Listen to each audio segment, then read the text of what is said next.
The hall shimmered with golden light, every chandelier above the gala crowd glistening like 1,000 eyes watching from the heavens. This was the annual Global Women in Media Awards in New York City, and the room was brimming with A-list journalists, Hollywood icons, and political heavyweights. Laughter mixed with the soft clink of glasses as guests mingled over foie gras and polished ambition. Among them stood Viola Davis, a towering presence in a striking emerald gown, her rich dark hair swept into an elegant updo. She had commanded screens for 3 decades, known for her powerful performances and vocal progressive stances. Tonight she was receiving the Lifetime Influence Award, and she knew it. Her smile was poised, her words measured, but her confidence carried the weight of someone who believed this was her room. Jonathan Roumie entered quietly. He wore a sharp, dark suit, simple, elegant, and deliberate. The subtle glint of a silver cross rested against his tie clip, not flashy, just present. His dark hair framed a calm yet assertive expression. Though an established actor, he had gained significant recognition for his portrayal of Jesus in The Chosen and had recently launched a new media initiative focused on faith, freedom, and conservative values. He wasn't here for applause. He was here to represent a rising voice, one that often made rooms like this uncomfortable. "Jonathan," a reporter from the Post whispered, eyes wide. "What's he doing here? He's presenting one of the awards," another answered, clearly annoyed. Backstage, an assistant handed Jonathan his cue card. He was set to introduce an up-and-coming documentary filmmaker, someone who had highlighted the overlooked voices of working-class women in Appalachia. It should have been a moment of shared celebration, but when Viola spotted Jonathan across the room, her smirk shifted subtly into a storm brewing. As Jonathan walked to the podium, a silence rolled over the room, polite yet taut. Viola sat in the front row, arms crossed, and eyebrows slightly arched. Jonathan began, his voice composed and sincere.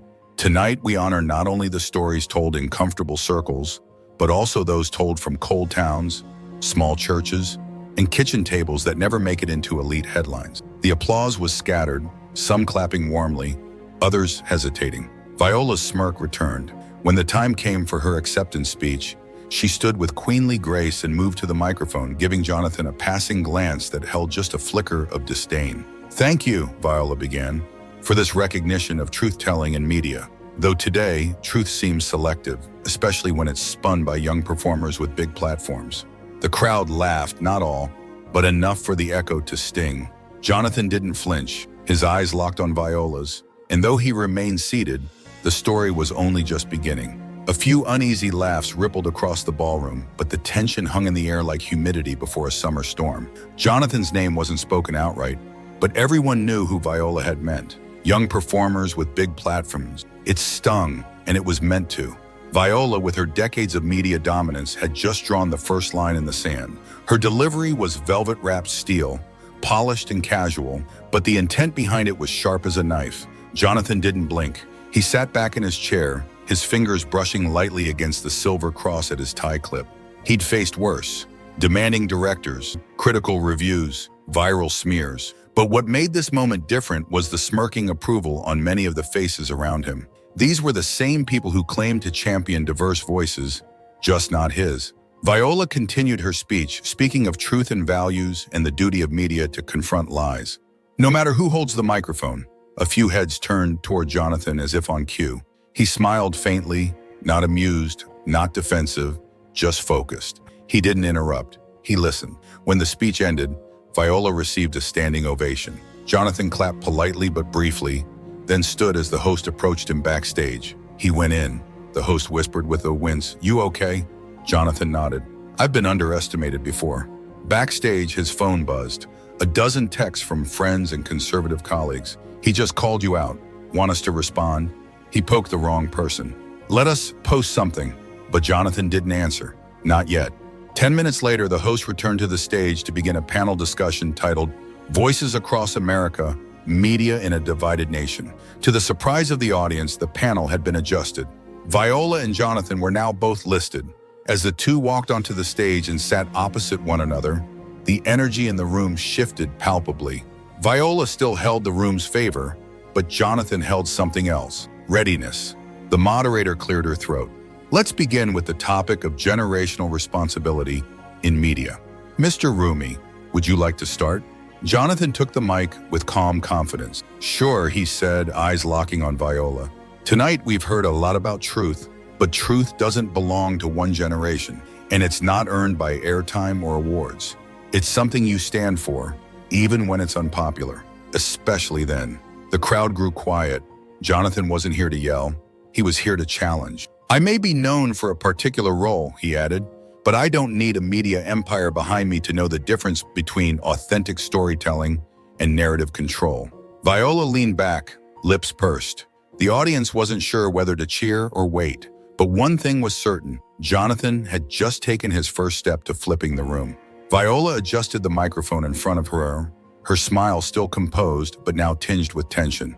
Mr. Roumie, she said, her voice smooth, I appreciate your enthusiasm, but truth, real truth, takes time, experience, and context. It's not about who speaks the loudest or fastest on social media or from a soundstage. A polite laugh spread across the crowd. Viola's fans leaned in, reassured by her trademark poise. She had spent decades commanding stages and headlines. She wasn't about to be shaken by an actor with a silver cross and sharp words. But Jonathan wasn't looking for a laugh. He was looking for something much deeper. He leaned forward slightly, hands folded neatly on the table. Mr. Davis, he said, his tone respectful but piercing, you've earned your seat through powerful performances. I've earned mine through personal conviction, public advocacy, and accountability. You interpret stories. I live the real ones every day. There's a difference. The room shifted again. Silence and then murmurs. Jonathan didn't let the moment slide. He continued, you said this country needs people who challenge lies. I agree. That's why I speak out. But challenging doesn't mean mocking. It doesn't mean calling someone a young performer in front of a national audience and then claiming moral high ground. Viola's eyes narrowed. I'm not a child, Jonathan added, his voice steady. I represent millions who've been dismissed the same way. People who are told they're too young, too religious, too conservative to be taken seriously. But we don't back down, not anymore. The moderator stepped in, sensing the stakes rising. Let's refocus on the role of the press. But the audience wasn't listening to the moderator. Their eyes were fixed on the two now locked in a subtle, high-stakes standoff. Jonathan had done more than just respond. He had exposed the subtext beneath Viola's jab and flipped it into a rallying cry. Backstage, social media erupted. The clip of Jonathan saying, you interpret stories, I live the real ones, had already been clipped, captioned, and uploaded by 3 political accounts, one of which had 2.3 million followers. The caption read, the moment Jonathan Roumie silenced Hollywood's loudest voice, and they were just getting started. As the auditorium swelled with murmurs, Viola shifted in her seat, her polished composure strained beneath the weight of Jonathan's words. She leaned back, eyes narrowing slightly, as if recalibrating. For decades, she had held the room with presence alone, but Jonathan had shifted that power with one sentence, and Viola knew it. Mr. Roumie, she began, voice lower now, less performative, more deliberate. You talk about representing millions, but representation comes with responsibility. Inflaming division is not leadership. Stoking outrage is not truth. Jonathan didn't blink. His eyes stayed locked, unwavering. With respect, he said, tone calm but unmistakably assertive. Division doesn't come from telling the truth. It comes from silencing people for saying it. You talk about responsibility, but what about accountability? You used your stage to humiliate, not to heal. And when someone pushes back, suddenly it's called outrage. A few in the crowd gasped, others clapped. The line struck like a bell, clean, resonant, undeniable. Viola smiled tightly. If we want unity, she replied, we must rise above petty insults and political points. Jonathan leaned forward again, this time, his voice softer but even more piercing. You called me a young performer in front of the world. That wasn't unity. That wasn't rising above. That was you reminding everyone that you thought I didn't belong here, but I do. That sentence landed with a force no one expected. The room went still. No movement, no whispers, just the ticking silence of a crowd caught between discomfort and awe. Viola opened her mouth to respond, but Jonathan wasn't finished. You see, I've sat on sets with actors who thought they knew every answer. I've answered messages from fans whose faith was shaken. I've stood before critics who tried to twist every conviction into a weapon. I've earned these scars, so forgive me if I don't crumble under a Hollywood monologue. The audience erupted, some clapping, others stunned into silence. Viola's expression shifted, not to anger, but to something harder to define. Recognition? Resignation? In the back row, a young woman clutched her phone, texting her sister. Jonathan just flipped the room.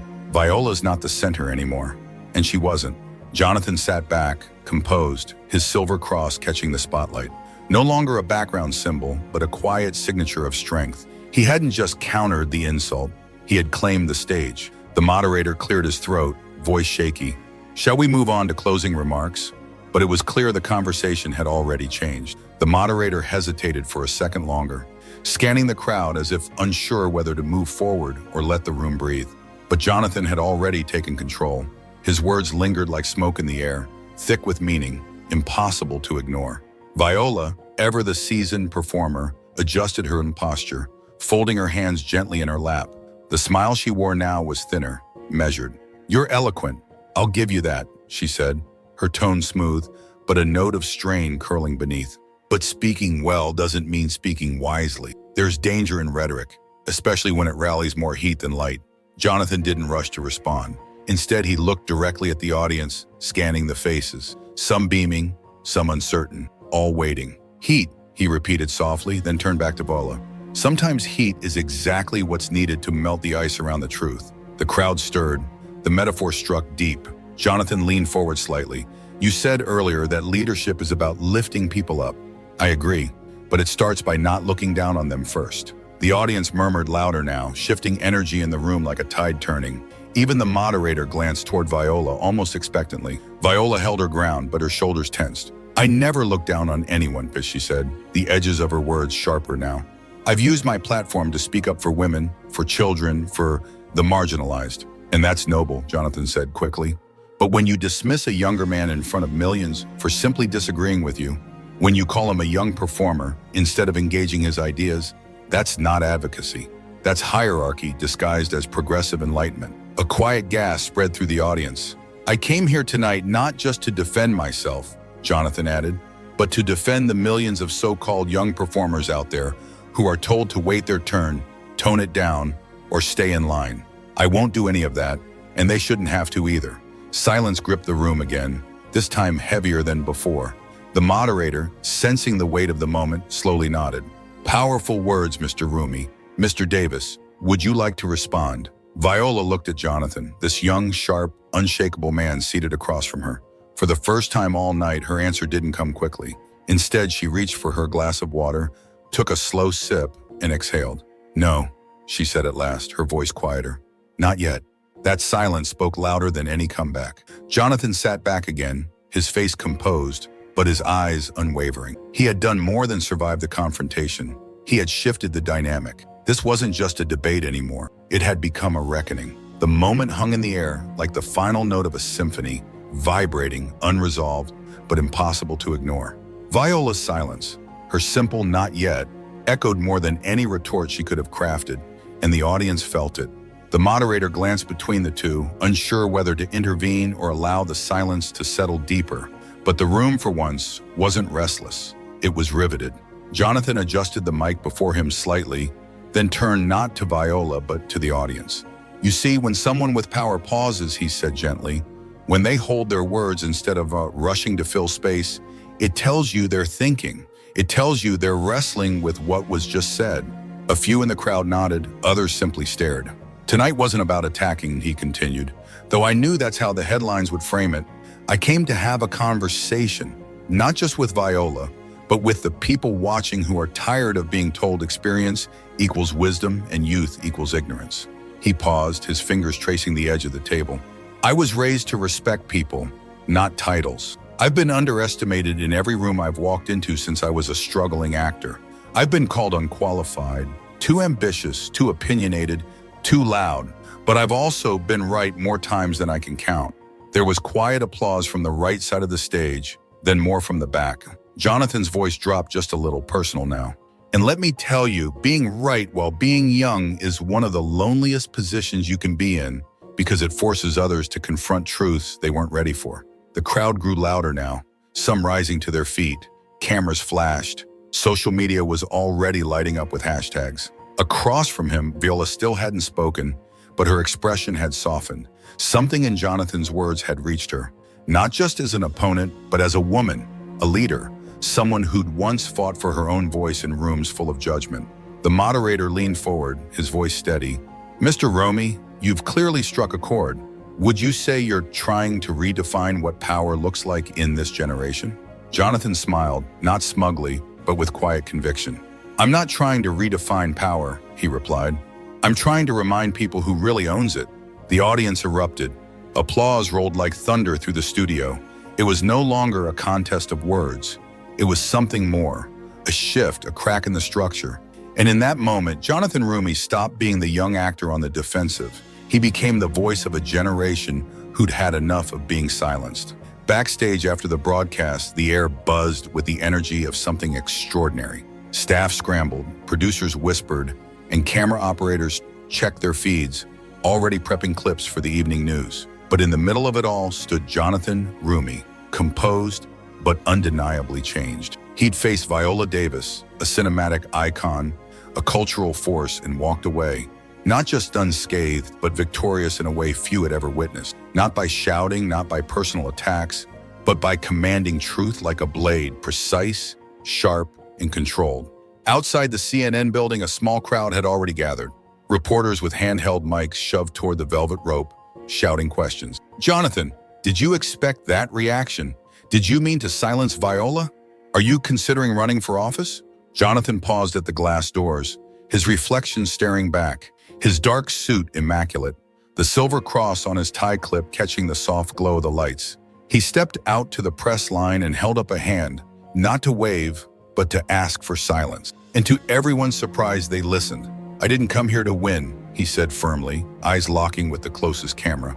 "I came here to remind America that truth doesn't have an age, and silence in the face of it doesn't make you wise, it makes you complicit." With that, he turned and walked past the reporters into the waiting black SUV. Phones buzzed instantly. Jonathan Roumie quotes trended on X.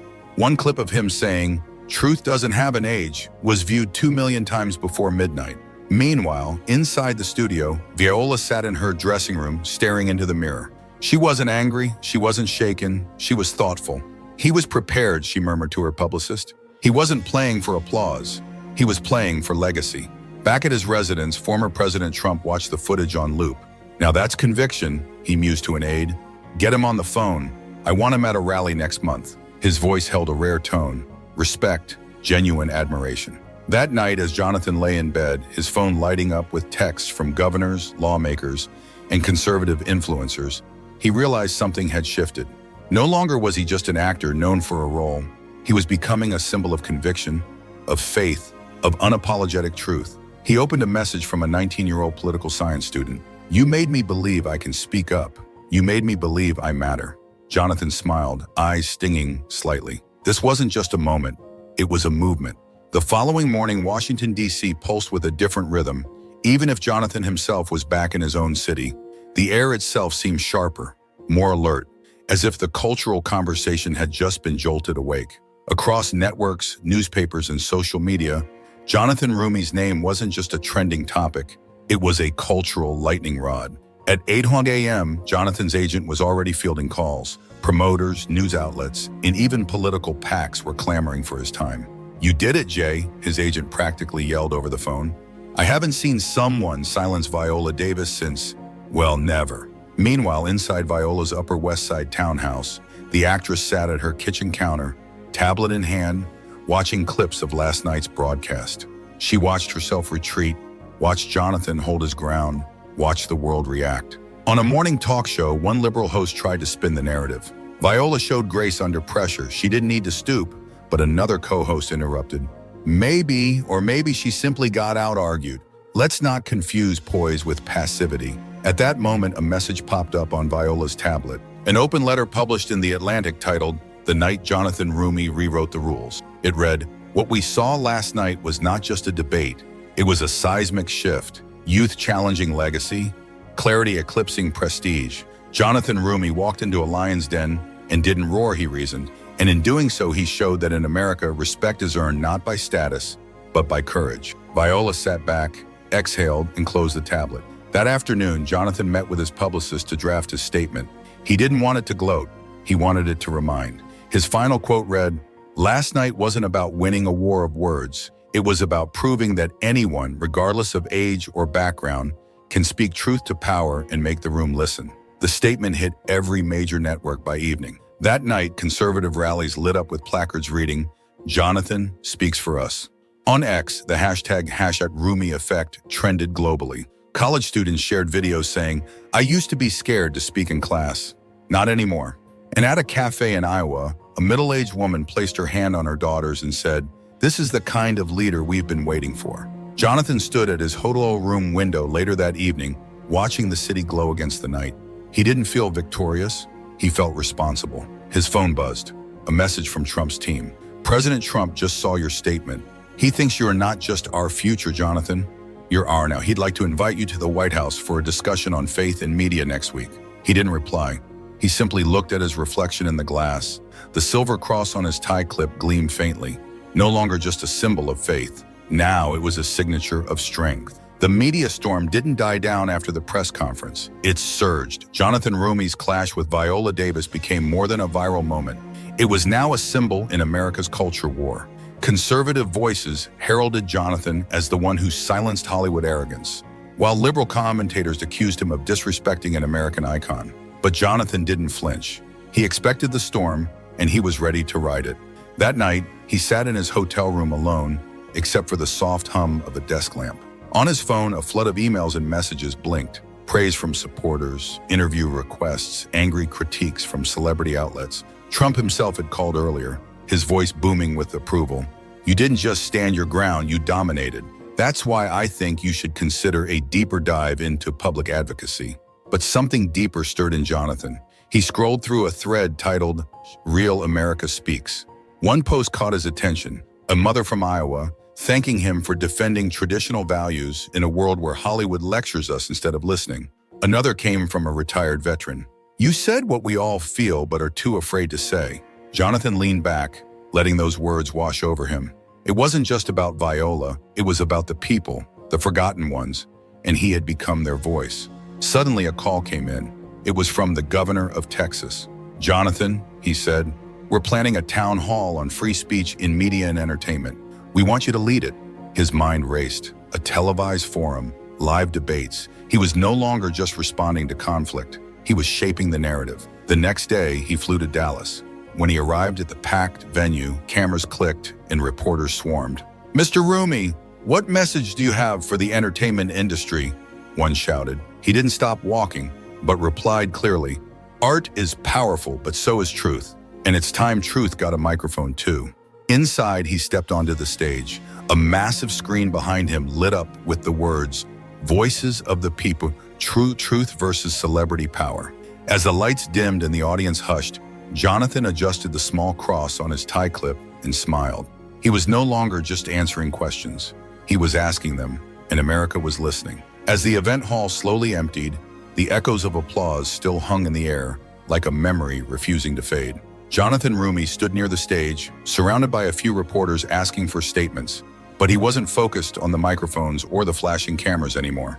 His eyes were on Viola Davis, who now sat alone, shoulders slightly hunched, eyes heavy with the weight of an evening she thought she could control. Jonathan took a slow breath and approached her, not with triumph but with intention. There was no malice in his tone as he said, "You're one of the most celebrated women in America, Viola, but even legends forget they don't own the truth."